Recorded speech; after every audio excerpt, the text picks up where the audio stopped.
Well, this is John Black, Super Chemist. The last three videos was a video series called Fiat Money and the Federal Reserve Bank. And we talked about fiat money and how the bank works. This series of videos is going to be about the other ways that it works. You know, how they use it to be evil. You know what I mean?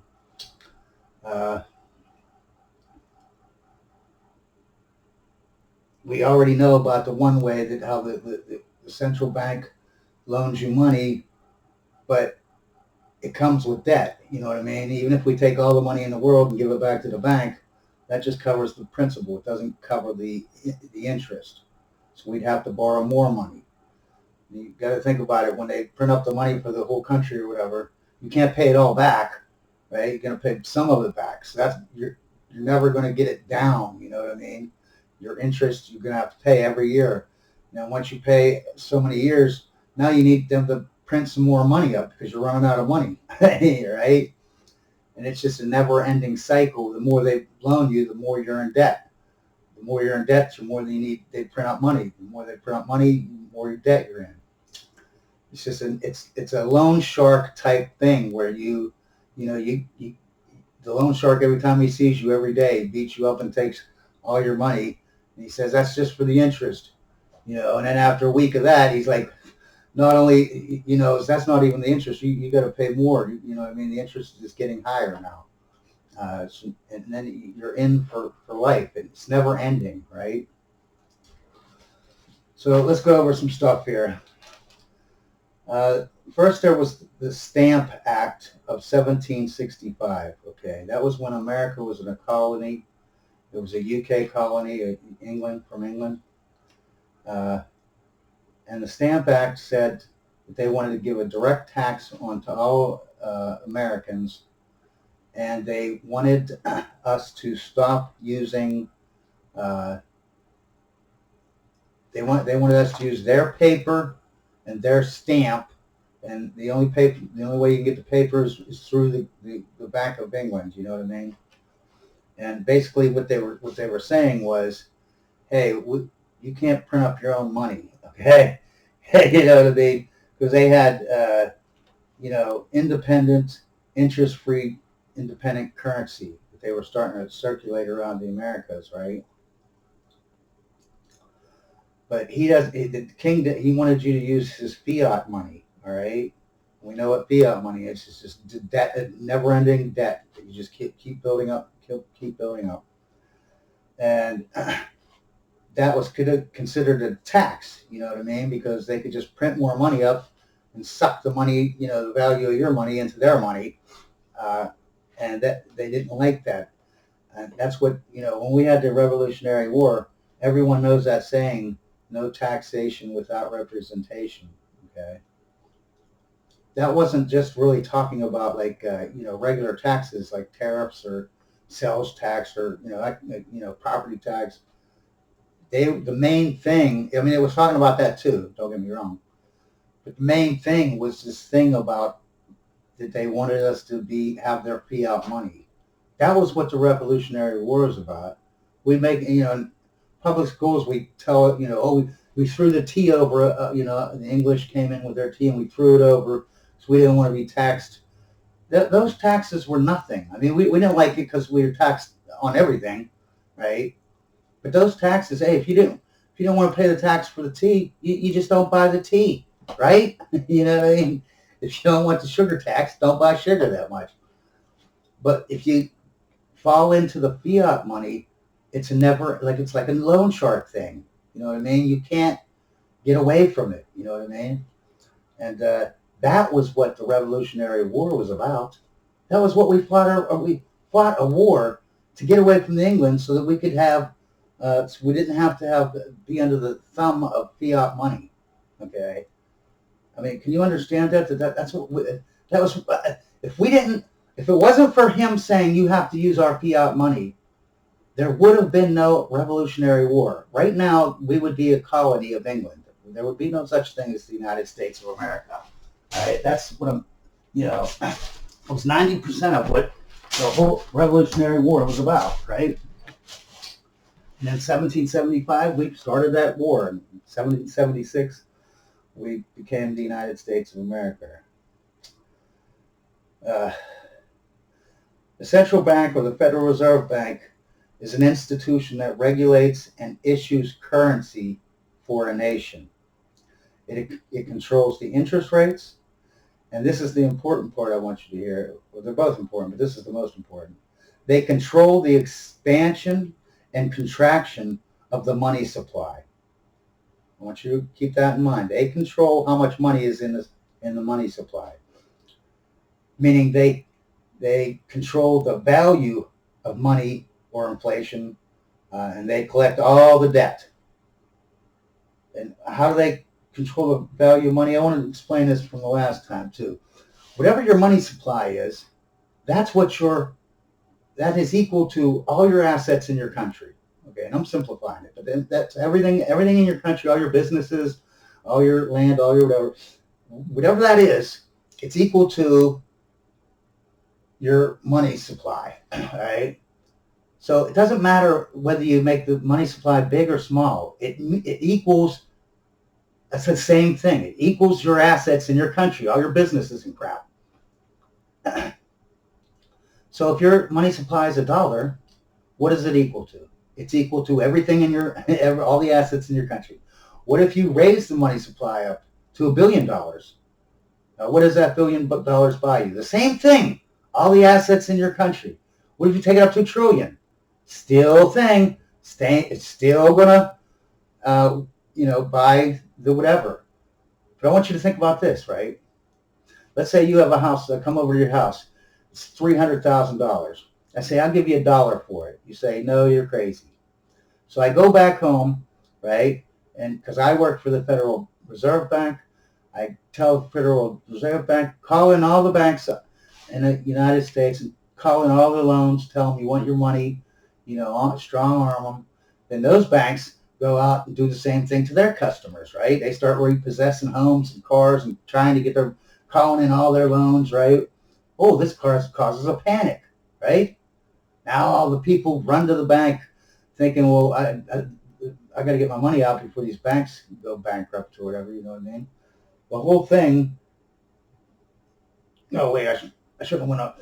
So anyway, so now we've contracted. We've taken money out of the money supply by the Fed bringing in all these loans, right? And the banks in turn taking all their money in, you know what I mean, from their loans and their repossessions, giving it all to the Fed, right? So now you've contracted the money supply. So now the house that was $300,000, let's say now is $1, right? So now I go over to your house and I'm like, hey, I'll give you $10 for this $1 house since you're not going to be starving because I just collapsed the society, you know what I mean? So you are like happy as heck. You take the $10 and you give me the $300,000 house. Then the next day I call the Fed bank, right? I say, hey, start flooding the market with a whole bunch of money. In other words, expand the money supply. Now all of a sudden, that house I just bought for $10, it is now worth $300,000 again because the money supply went back into the whatever. That's the second power of the federal bank, okay? That's the control, what I'm talking about when they control the money supply, they control everything because they control the value of money. And all they have to do is contract it or expand it to make the money value nothing and then run in and buy everything up on pennies on a dollar and then start printing up money and expand the money thing. And then all the properties that they just bought for pennies are now worth a lot of money. So anyways, money is loaned from the central bank with interest. So the more money in the money supply makes the money worthless. The entire structure of this system can lead to only one thing. It's inevitable. It's going to lead to debt because every dollar they loan out is not $1. It's $1 plus interest. It's plus debt. It's a certain amount of percentage of what you got there, is in debt.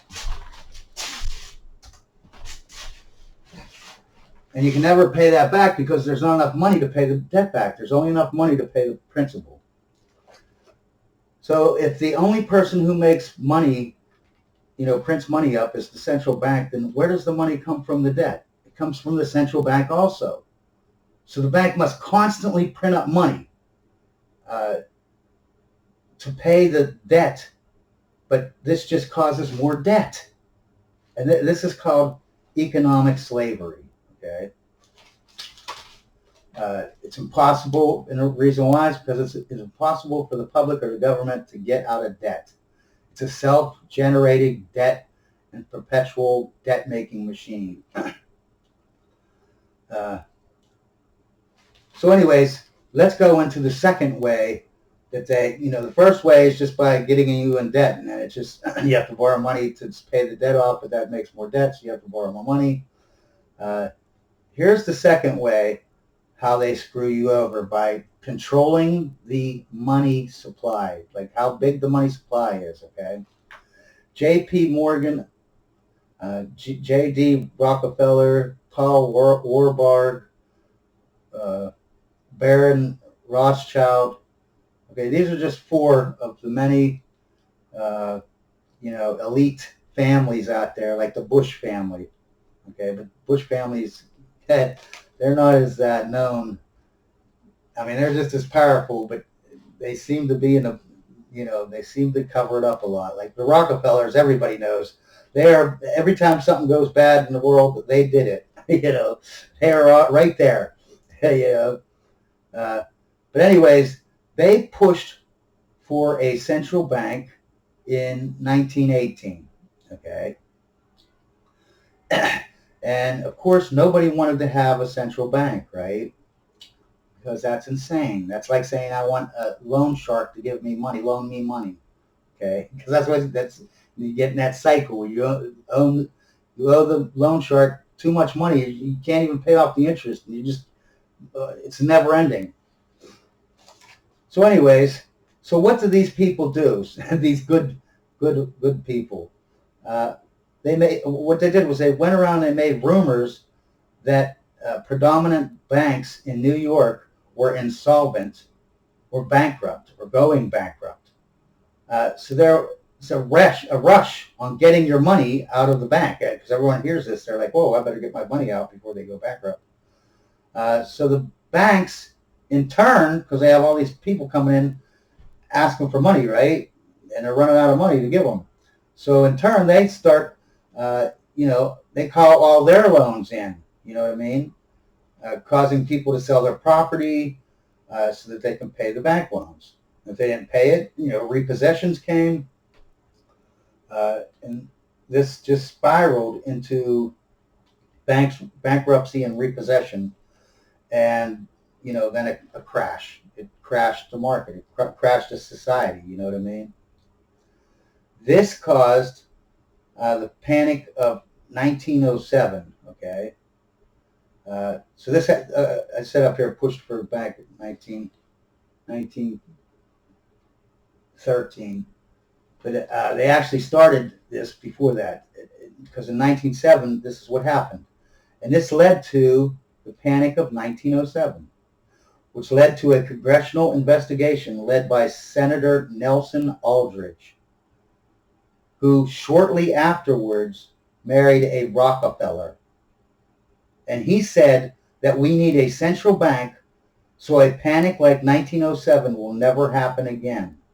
He's saying that the central bank, or the Federal Reserve Bank, would stabilize the economy so that it would never crash again, and we would never have to worry about these panics, right? Of course, we know that's a lie, because everybody was saying how central banks were evil for hundreds of years, thousands of years maybe.